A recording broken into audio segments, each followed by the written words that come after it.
Okay, so with the new intro, which we via my pops, he says the adult beverages report and all of that stuff.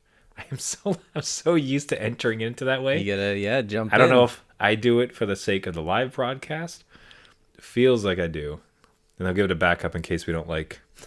We get told off about using my dad's voice for the intro. We'll get royalty strikes from your dad. You can't use my voice like that. You've been monetized, Dad. Come on. Sorry, kid. This is how the world works. Learn your lesson.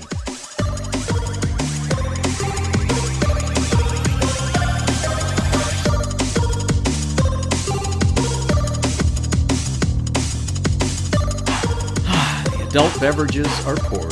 The kids are asleep. Welcome to New Dad Gaming. It's a show about fatherhood, gaming, and new fathers figuring out their gaming lives.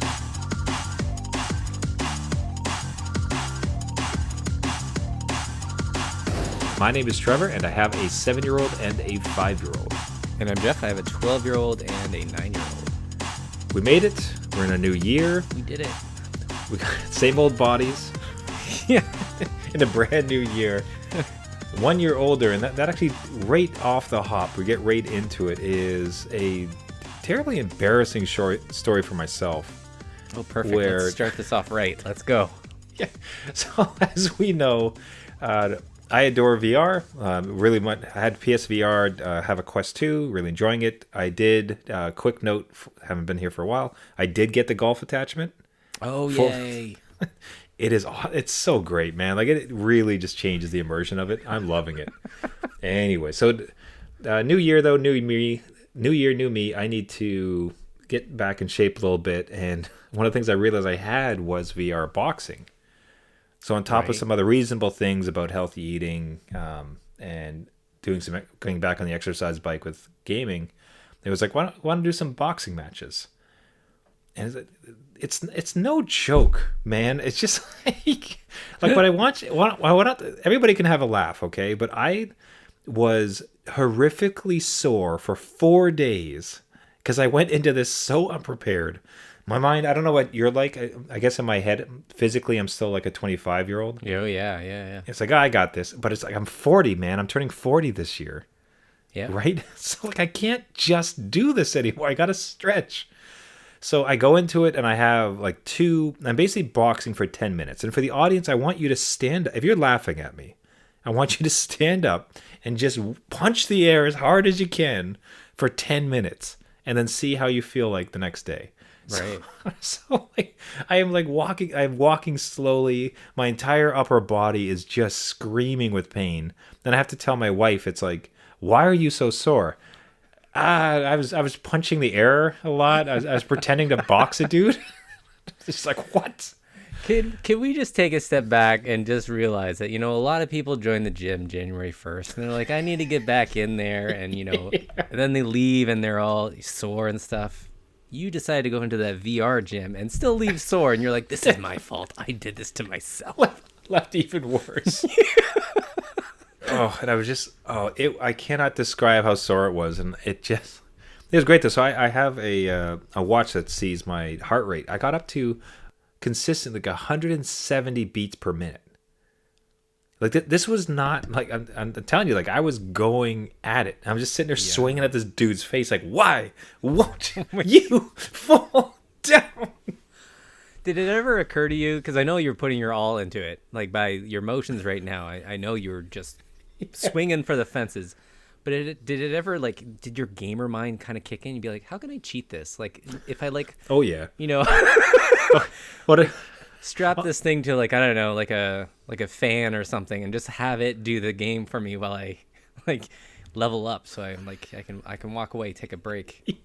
Well, what I did eventually notice is that with the first guy, when you brought him down enough, eventually, kind of like Punch-Out style, honestly, if you go for the stomach punch, so I do a left hook to the body, which would keel him over a bit, exposing his face, and then I'd do a right hook. Wow. Okay. So towards the end, I'm like, I just want to get the knockout. So stomach, face, in the most predictable fashion. Yeah, I mean, that sounds like, it's street dad stuff. You're just So you're getting ready. Anyway, look, it is unbelievably fun. It's like, if a gaming that happens to have a VR headset, I honestly recommend it. It's just you get out of exercise is boring. We all need to get in better shape this year. We can all do this together, and it's one of those things like, why not leverage the benefits of the technology and the gaming to try to have some sort of positive. Right. But I wanted to share the embarrassment of being just so sore. Like, it's so unbelievably sore. It's embarrassing. We'll track your progress throughout the year. Yeah, I'll let you know how my boxing career is going along. That's right. Now, speaking of progress, you have moved right along in your gaming journey with the SteamDeck to what I think was one of the... As soon as I heard the SteamDeck, the second thing I heard about is like, this is going to be amazing for emulation because it is overpowered, it is a handheld, and it is basically / literally a PC. Yep. And you started to dip into this, correct? Yeah, this is something where I'm like, why play new games? Why not chase your youth and go back to the old games of yonder? So I looked into, how do we emulate on the Steam Deck? Like, how does it all work? I'm here to tell you, Trevor, anybody that wants to do this, it is super easy. Like, I have been out of this game. Shockingly easy. Yeah, I've been out of this for, I don't know, 20, 25 years. Like, I can't remember the last time I emulated something. And this thing is like, again, like riding a bike, easy peasy to set up, and it's all handled within Steam. So all your games are there with the game cases and stuff. And it looks really slick. Everything. Everything. Sorry, within Steam is in the Steam OS, or in that? Yeah. This you can get the emulators downloaded from Steam. Well, you download it in a separate site, but then Steam can recognize it as an emulator, and it has all the software looped in there as regular games that you would select, so you can search for the game art, or it could scrape it for you through the emulator itself, and then Steam just pops them in there through one of them is called Emulation Station or something like that, where it's all done. It's all done for you. Everything is handled. You don't have to think practically. It's just there. So why not try it out, right? Like, why wouldn't I do this? So I went down immediately to the N64. I didn't bother with Super Nintendo. I just like N64.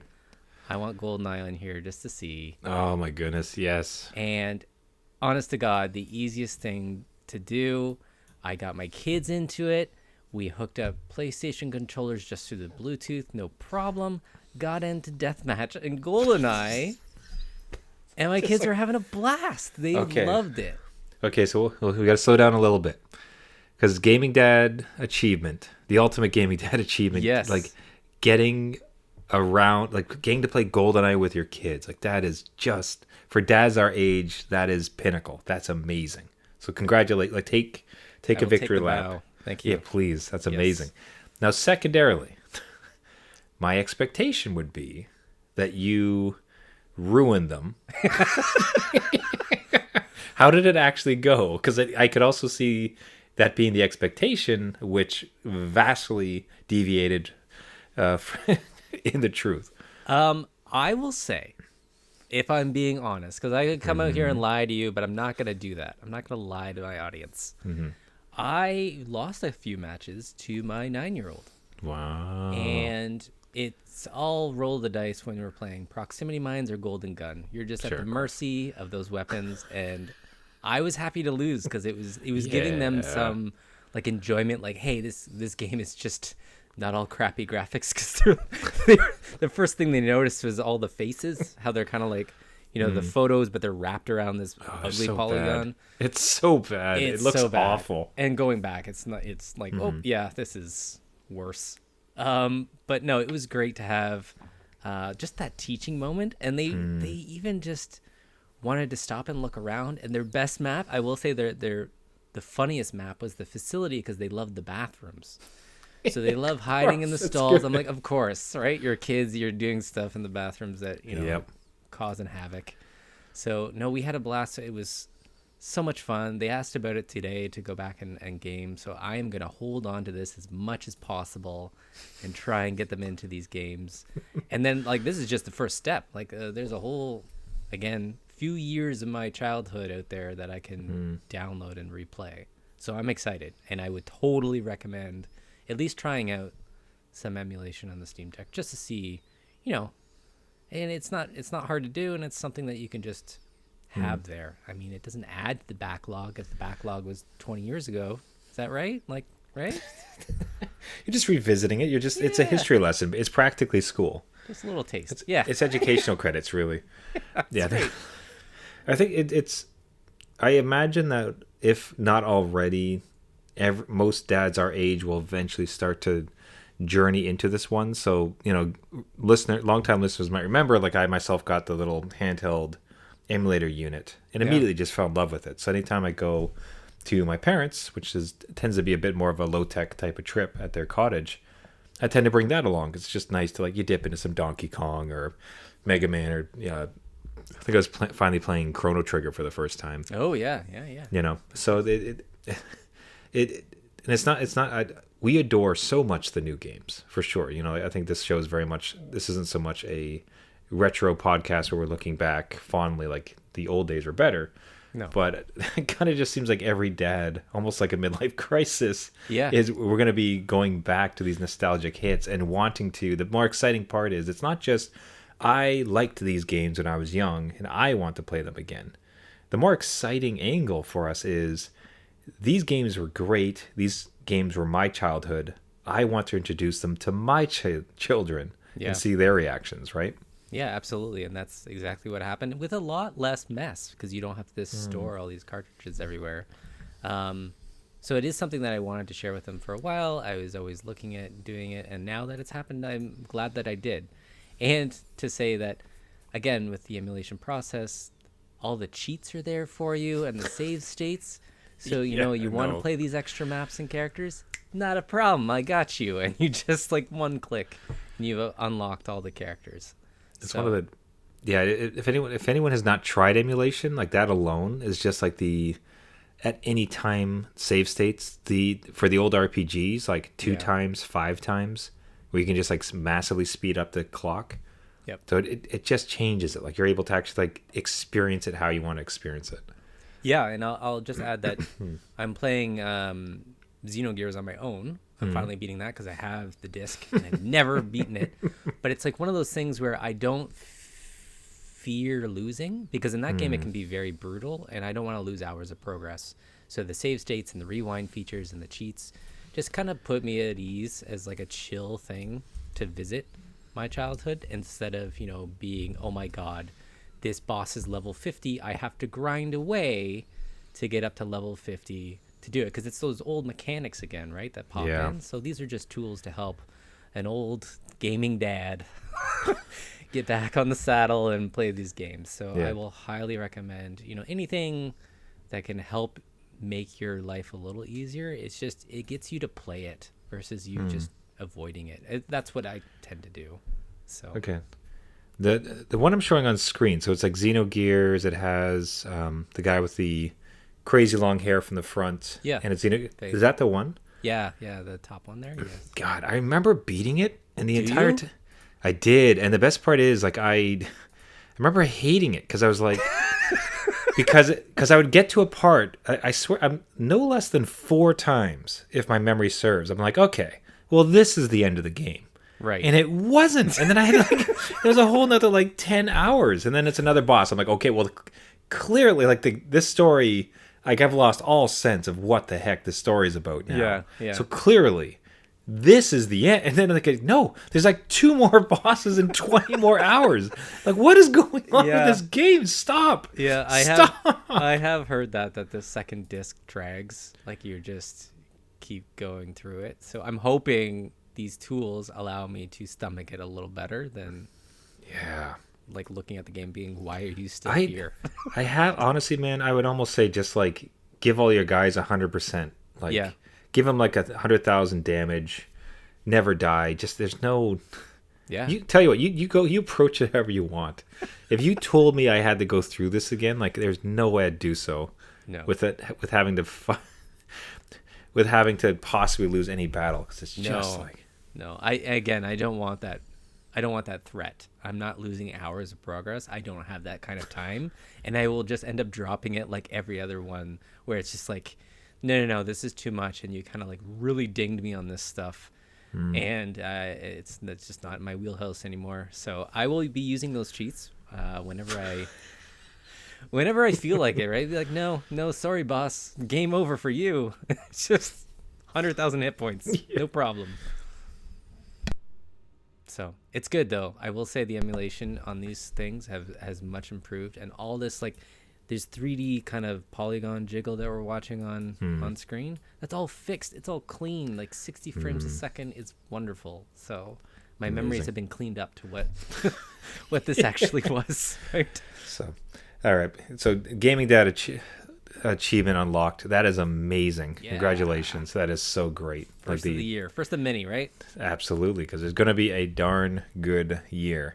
Now, less good news that had come out was a court case that went against Fortnite, and specifically Epic Games. And the reason I bring this up, like this isn't so much about a news story. It's more to keep a balanced perspective on things. Because often I've praised Fortnite, the game, because with the degree of success it is, I always found it amazing how much more they continue to put into the game. They did a complete graphic overhaul towards the end of the year. They have huge concerts, like mind-bending story and world-changing, like just completely blow up a map with massive events and then coming back and everything's kind of different. They removed building, a no-build mode, which again, if you as a gaming dad were like me, and it just was utter nonsense as people were throwing up like bricks and blocks and just like made no sense. They got rid of it. So I'm always impressed with how it does. But at the end of the day, it is very much a profit corporation. And it's going to try to make more profit constantly, right? And specifically because the game is free, which in some small part, okay, that's a plus for it. Like, wow, you don't even have to pay for this game. That's kind of nice. And the skin's and it truly is optional, the visuals. But that ultimately means that like the way they're going to try to get money out of you is going to lend itself to being underhanded. And they got caught, basically. So they had a landmark case, one of the biggest amounts I've ever heard. Epic Games reaches a $520 million $520 million. That's a lot of V-Bucks. FTC settlement. V-Bucks, jeez. Yeah, do the math on V-Bucks for me. FTC settlement. I'm sorry, hold on. $1 to V-Buck. Yeah, we're going to do this. We're doing this calculation. Maybe they'll pay in V-Bucks. Who knows? Oh, that would be so great. All right, so apparently I got it. So from nomics.com, I got 1 V-Buck to United States dollars. So let's go with, what was it, 520? Is it 520 million? Yeah, okay. Oh boy, that's okay. A lot of zeros in there. Yeah, 520,000,000. Oh Lord, okay. I don't know this number. It's too big. Like a trillion V-Bucks? I don't know. 1.9. Okay, I can't pronounce this number. You know, this was in the court case. They must have done this calculation. They'd be like, you know what, this is equal to number to words calculator. Okay. I never knew that existed. That's a new one. Love Enter it. Number. Okay. That's okay. Okay. So the V-Buck, they need to pay 520 million or 19,158,769,385 V-Bucks to sell this case. Go. Everybody, thanks for coming along with us on that journey. That's really what we wanted, right? How many gift cards do you have? Yeah. So 520 million. And this targets us gaming dads specifically. Even more nefariously, our kids. In a pair of complaints, the FTC alleges that Epic's privacy settings put children at risk of harm and claims Fortnite contained dark patterns to trick players into making unwanted purchases. Mm-hmm. In its complaint, the FTC alleges that Epic collected personal information from Fortnite players under the age of 13 without parents' knowledge or consent. So that hits very close to home for us. The agency also claims Epic harmed young users by switching on text and voice chat in games by default, citing that children and teens have been bullied, threatened, harassed, and exposed to dangerous and psychologically traumatizing issues such as suicide while on Fortnite. So what what that means is like, so when you install Fortnite, load it up on your machine, doesn't matter who you are, what your age is, where you are, chat, like voice chat and text on your screen is on. Yeah. So your 12-year-old, if you're letting your 12-year-old play this game, would be in this world with this 52-year-old from Texas, this, 38-year-old woman from Alberta, this, 22-year-old from Colorado. You know what I mean? So like, it's just, how cool do you feel about letting your kids speak openly with these strangers in this game? So how's this whole thing strike you? I really wanted to bring this up because on the one side, the content of the game and the company seems to constantly be improving the product, but it cannot be understated the fact that this is something that parents need to keep a real strict eye on. Like, how does this, in that context, how does this story strike you? Yeah. So now that I'm kind of thinking about it, with the text and chat online, my 12-year-old is on Minecraft, and they no doubt have text and chat going. The chat is with their friends, but the text is open to whatever server they're on. And that was an initial concern, but we've had conversations with him just saying, you need to keep us in the loop of what's happening. I don't want to completely shut it off from you. That was something that we gave them permission to have, but they need to come to us with any sort of issue that they might think that's not appropriate. And I think it might go down to the community. So the Minecraft community that he plays with might just be a little bit lighthearted versus the Fortnite community, which can get kind of intense where you're running around trying to, become first or whatever. Maybe that's part of it, because I haven't really heard much in terms of, Dad, they're really, I'm having a problem on the text chat or my, talk, my headphones or something with, other players kind of chiming in and really making my life difficult.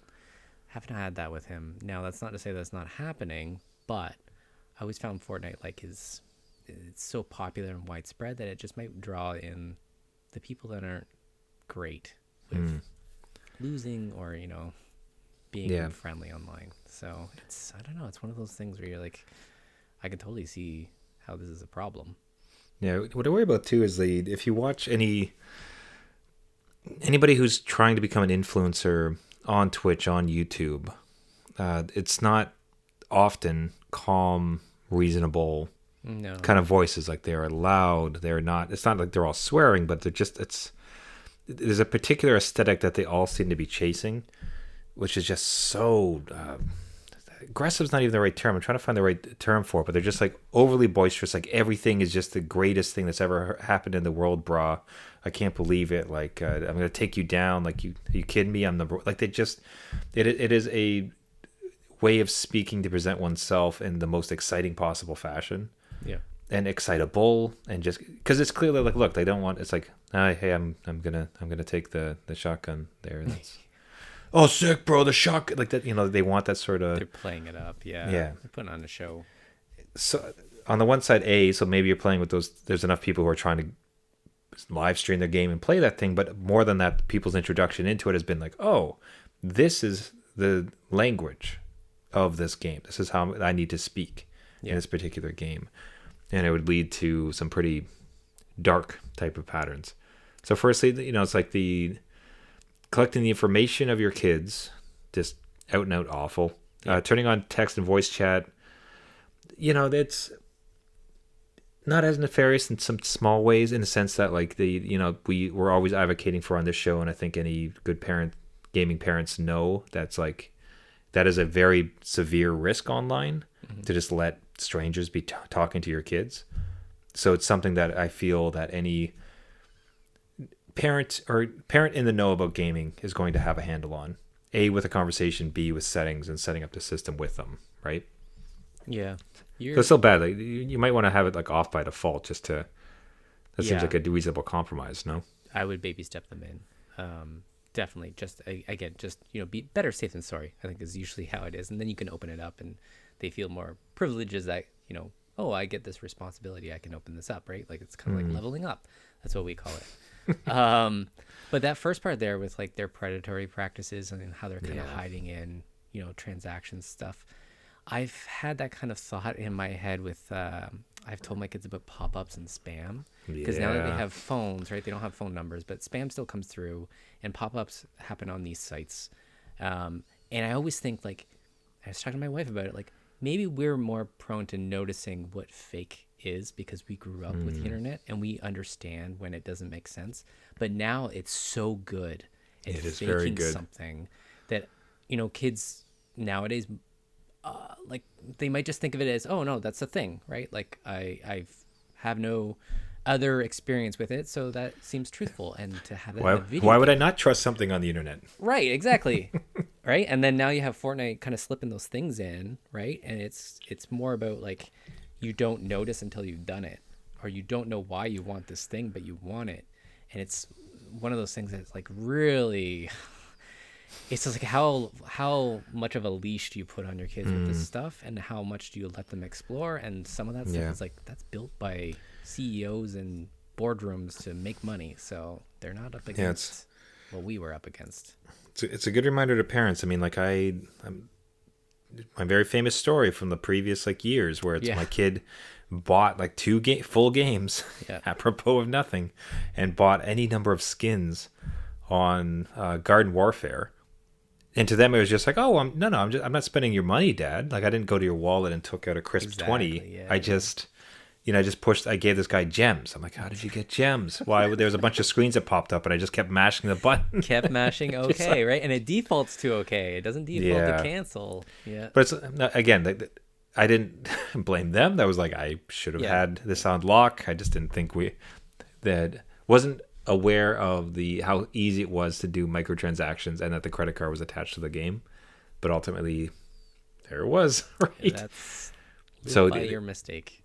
So apply that to a parent who's less knowledgeable about the exact game and the risks of that game, along with a dark pattern where they're trying to trick kids into buying it. Yeah. Bad. So, that is even for a company as big and wealthy as them, I'd like to think that's really going to have them give a head or shake, along with, not only would it be the fine, but hopefully there's going to be the changes as well, where it's like, all right, well, here's the dark patterns that we identified that you should not be doing, and here's by default, turn off text chat. And if you confirm that they're young, there's maybe not even allowed to do it. Yeah, I agree. I hope it isn't. I hope they take heed to this and that eyes are on them, because sometimes they just get sneakier with this stuff and drives them underground, and you're like, oh wait, you're doing it again. Bad, right? Absolutely. Hey, gaming dads, keep your head on a swivel. We got a new year. We got to keep things tight. All right, everybody, we'll wrap it up there for the week. Thank you so much for listening.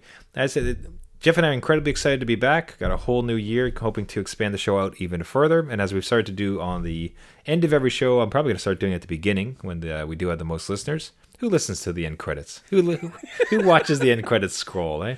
We could say anything we want. Well, maybe there's some cutscene at the end that you didn't see before. Into the next game. Who knows? The secret dataverse. Like, that's who's been in it? Well, as we like to always say, if there's any way that you can leave a rating on this podcast, leave a comment, and do a share out, that really helps to boost the signal. It's quite remarkable how much a comment and a rating on any of the platforms does help us out. We would greatly appreciate it. Of course, a subscription helps out just as well, and continue to come back and reaching out to us, letting us know your own thoughts, giving us some story ideas, giving us your own takes. Or have you gotten sweaty and sore playing VR games? Have you lost some money on a terrible dark UX within a game? Do you have some emulation gems for Jeff that you could pass along? We'd love to hear from you. Hit us up on our Twitter at NewDadGaming or NewDadGaming.com. I'd absolutely adore hearing from you. Please do reach out. Otherwise, subscribe to the show. Listen to it next week. Give us a rating. Let us know how we're doing. We'll get this year kicked off. All right, everybody. Thank you so much for listening. This has been New Dad Gaming. What do I say next? It's been a while. Thank you so much for watching. My name's Jeff. I have a 12-year-old and a 9-year-old. And my name's Trevor. I got a 5-year-old and a 7-year-old. And remember, everybody, just because you became a dad does not mean